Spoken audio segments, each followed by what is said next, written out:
This is Heliox, where evidence meets empathy. Independent, moderated, timely, deep, gentle, clinical, global, and community conversations about things that matter.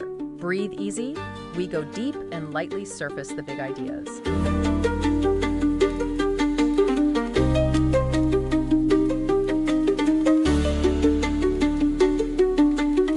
All right, get ready to dive into some pretty fascinating research about the long-term effects of COVID in kids and teens. We're looking at a study in pediatric imaging that used a special MRI technique called PE-FUEL. Yeah. And they looked at what was going on in the lungs of young people who'd had COVID. Interesting. The really interesting thing is that even if those kids seem to have bounced back fine, like no lingering symptoms, Right. this research suggests that there might be some kind of hidden effects on their lungs. Whoa. And it seems like, especially when it comes to fatigue. So we're going to break down what the researchers found, what it could mean, and why you should care. Sounds good. This looked at 54 kids and teens, so just 9 to 17, and half of them had what's called post-COVID-19 condition. Oh, PCC? Yeah, PCC. Yeah. And the other half were healthy kids. Right. Same age, same gender, for comparison. I got it. The control group. Exactly, yeah. Okay. And while their standard lung function tests were normal, the kids with PCC, this special PE-FUEL MRI painted a very different picture. Okay, so tell me what was different about the MRI results. So imagine like the lungs as a delicate sponge, right? Okay. COVID might be leaving behind these tiny scars that make it harder for the sponge to like absorb air and blood. Oh, okay. And that's essentially what the MRI showed. Okay. It showed reduced ventilation, meaning the lungs weren't taking in air as efficiently as they should. I see. And it also showed reduced perfusion, which is like, the traffic flow of blood through the lungs to deliver oxygen. Okay. So it's like some roads in that lung highway system are kind of backed up. Yeah. And, it impacts how well the whole system works. So even though their regular tests said their lungs were fine, Right. this MRI is showing that... This more sensitive MRI. Yeah, this more sensitive MRI shows that there might be some subtle but potentially important differences in how their lungs are actually working. Exactly, precisely. Wow. And the researchers actually included pictures from the MRI scans in the paper. Oh, wow. Yeah, and when you look at them side by side, the difference is really striking. Okay. The lungs of the teens with PCC, they kind of look like a dim light bulb compared to the bright, healthy lungs of the control group. Yeah. It's very visual. It really brings the point home. Wow, that's a powerful image. Yeah. But does this reduced lung function actually translate into any noticeable problems for these kids? That's a great question. Yeah. And this is where it gets really interesting. Okay. The researchers found a link. Okay. A direct link between how well the lungs were perfused and how tired those kids felt. Really? Yes, and they even included this figure in the paper. Okay. That shows 4 different perfusion maps from teens with PCC next to their fatigue scores. Yeah. And you can literally see how those, perfusion patterns... Yeah, there's those highways in the lung. Yes, exactly. Yeah. How those get worse as the fatigue score goes up. So if their lungs weren't working as well, they were just more likely to feel tired. Exactly. It makes you wonder how many kids are dealing with fatigue after COVID and have no idea that it could be related to their lungs. Absolutely. That's a lot. And what's even more interesting is that the researchers took a closer look at a group of 21 kids within the PCC group who specifically had shortness of breath or chest pain. Oh, so these were the kids that were really feeling it. Yes, exactly. Yeah. They were having more obvious effects of the PCC. Okay, so what did they find in that group? So this subgroup showed even lower dynamic ventilation. Okay. Meaning their lungs weren't responding as well to changes in airflow. And they had higher percentages of what are called ventilation and perfusion defects. Okay. It's like some areas of their lungs weren't getting the air and blood they needed. Oh, wow. Which could indicate some level of structural abnormality. Wow. That's a little scary. Yeah. And this is even though it wouldn't show up on a regular test. So it's almost microscopic? Exactly. Very subtle. Yeah. Yeah. So what do the researchers think is actually causing these lung changes in the first place? Well, they propose a few possibilities. Okay. And they all kind of revolve around the idea that COVID can have like a domino effect on the body. Okay. So one theory is that it could be remnants of these tiny blood clots. Okay. Called microclots. Yeah. In the delicate blood vessels of the lungs. Mm. So even if those clots have dissolved, they might have left behind some damage. Right. That affects blood flow. That makes sense. Yeah. And remember when we talked about the body's immune response? Mm-hmm. It's possible that even after the virus is gone, those immune cells might still be hanging out in the lungs, causing inflammation and kind of messing with their normal function. So it's like the immune system's like overzealous, like it keeps fighting even after the battle's over. Exactly, yeah. Wow. And then there's even a chance that subtle heart issues could be playing a role too. You see, the heart and the lungs, they work together very closely. Right. If the heart isn't pumping as efficiently as it should, it can directly impact blood flow through the lungs. So even minor heart abnormalities, that might not be causing any other noticeable symptoms on their own, could be contributing to those perfusion changes we see on the MRI. So we have like a few different suspects. Yeah, exactly. But we need more investigation to like really pinpoint the exact cause. Yes, definitely. It sounds like there's still a lot we don't know. A lot we don't know. About how COVID affects the body in the long run. Especially in the long run. Yeah. Now I know that no study is perfect. So it's important to acknowledge any limitations. Of course. What were some things that might have influenced the results of this study? Well, for one, it was a single-center study. Okay. Meaning it only involved participants from one location. Yeah. Ideally, you'd want to see these findings replicated in larger, multi-center studies with a more diverse group of kids. To make sure that it applies more broadly. Exactly, to confirm that it holds true across the board. Yeah. Also, the sample size was relatively small. Right. And the participants had a wide range of symptoms, which can make it trickier to draw, definitive conclusions. So while the findings are really interesting, we need to be cautious about over-interpreting them. Right. It's like having one piece of a puzzle.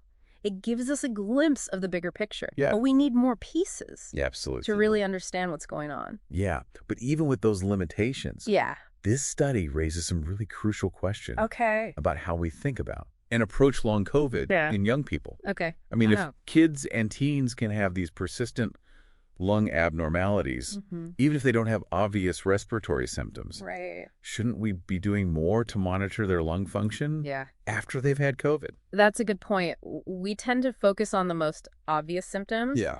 But what about the things we can't see? Exactly. This research suggests that there might be a lot more going on beneath the surface. Absolutely. We'll delve deeper into those questions and what they could mean for you. Sounds good. In part 2 of this deep dive. So don't go anywhere. I'll be here. Thank you for being curious and subscribing, following, liking, rating, and reviewing our podcast episodes. Your support really helps build a vibrant Heliox community. Back to Heliox, where evidence meets empathy. It's important to remember that we're not just talking about like numbers on a test here. Yeah. These lung changes were actually linked to real symptoms these kids were experiencing. Yeah. Every day. Right.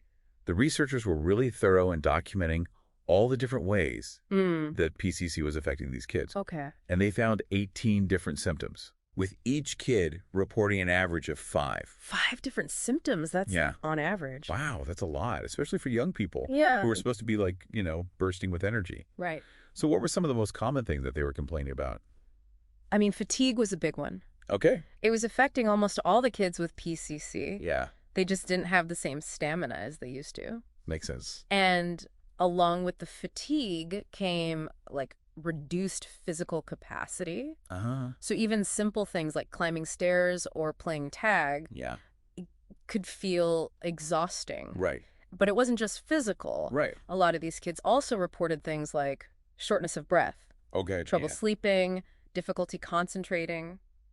Wow. So we're talking about symptoms that can impact every aspect of a young person's life. Absolutely. School, sports, social activities, even just their mood. Right. It's kind of heartbreaking to think about these kids going through this. It is. Especially because so often long COVID in young people is dismissed or downplayed. Yeah. It's like their bodies are trying to tell them that something's wrong. Yeah. But those signals aren't always loud enough, for the adults around them to hear. Right.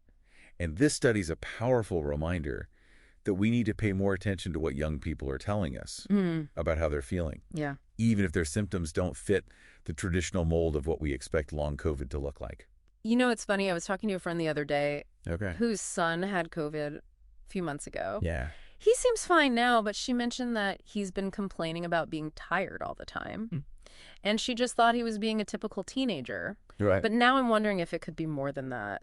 It's definitely worth considering, especially given what this research is showing us. Yeah. And this brings up a really important point for, all the parents, caregivers, and teachers out there. Yeah. If you notice a young person in your life struggling with fatigue or shortness of breath or other unusual symptoms after having COVID, don't just brush it off. Right. It's always best to err on the side of caution and consult with a healthcare professional. Absolutely. Better to be safe than sorry. Exactly. So speaking of healthcare professionals, I have a question about the type of MRI used in this study. Okay. Pre-AFU MRI. It sounds pretty high-tech. Yeah. Is this something that's readily available everywhere? That's a good question. Yeah. It's not yet as common as other types of imaging. Okay. But it's becoming increasingly available. Okay. As more hospitals and imaging centers get the equipment and the expertise. So if a parent is concerned about their child's lung function after COVID, right, what's the best course of action? Well, they should definitely talk to their doctor about it. Okay. Even if pre-full MRI isn't available, locally, yeah, they can ask about referral centers. Okay. The important thing is to advocate for their child's health. Right. And, seek out the best possible diagnostic tools. This research has definitely given me a whole new perspective on the potential long-term effects of COVID-19 in young people. We've talked about the findings, the limitations, and what it all means for parents and caregivers. Right. Before we move on to, what this all means for the future, right, what's the one key message that you want our listeners to take away from what we've talked about so far? I think the most important takeaway is that long COVID is not a one-size-fits-all condition.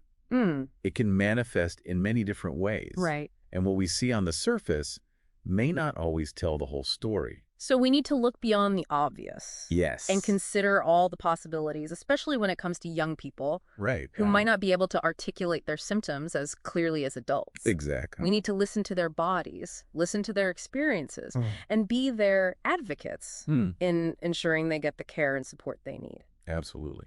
Now let's shift gears a bit and look ahead. What does this research mean for the future of understanding and treating long COVID in young people? This is good.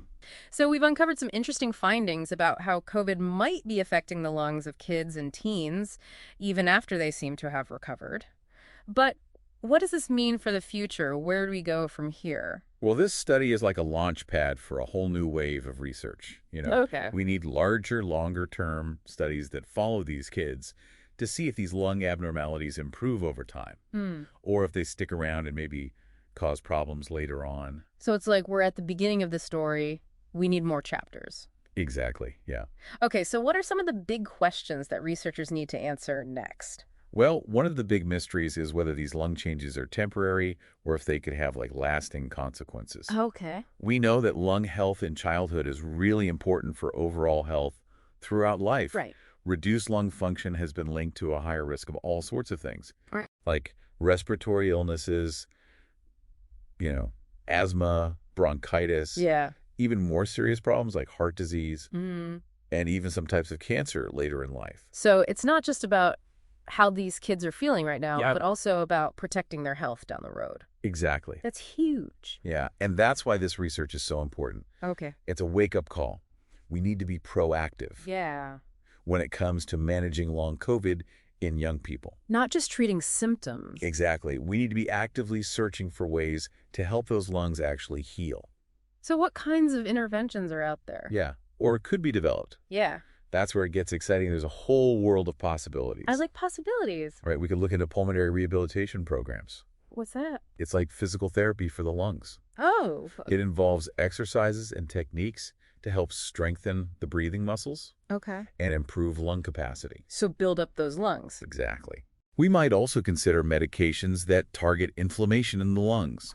Or even therapies that help regenerate damaged lung tissue. Wow, that sounds pretty advanced. It is. It's cutting-edge stuff. Okay, what about just lifestyle stuff? Yeah, of course. Promoting healthy habits, like regular exercise, Yeah. good nutrition, enough sleeps. All the basics. All the basics. But they can really go a long way in supporting overall lung health. So it seems like we're just at the beginning of understanding and managing the long-term effects of COVID. I think that's a great way to put it. In kids and teens. We're at the tip of the iceberg. There's still so much we don't know. Right. But this research is like a good starting point. It is. It's like a beacon, shining a light on the path forward. And it's a path that we need to take seriously. Absolutely. We can't ignore the potential impact of long COVID on the next generation. Couldn't agree more. We have a responsibility to these young people. Yeah. To make sure they have the best possible care and support. Well, this deep dive has been really eye-opening as we wrap things up. Yeah. What's one thing you hope our listeners will take away from this conversation? If I could leave our listeners with just one thought, it would be that knowledge is power. The more we understand about long COVID in young people, the better equipped we'll be to help them thrive. Absolutely. So stay curious, stay informed, and stay engaged. Really good advice. And to our listeners, thank you for joining us on this deep dive. We hope you learned something new today. Yeah, thanks for listening. We'll see you next time. Stay curious. Thanks for listening today. 4 recurring narratives underlie every episode: boundary dissolution, adaptive complexity, embodied knowledge, and quantum-like uncertainty. These aren't just philosophical musings, but frameworks for understanding our modern world. We hope you continue exploring our other podcasts, responding to the content, and checking out our related articles at helioxpodcast.substack.com.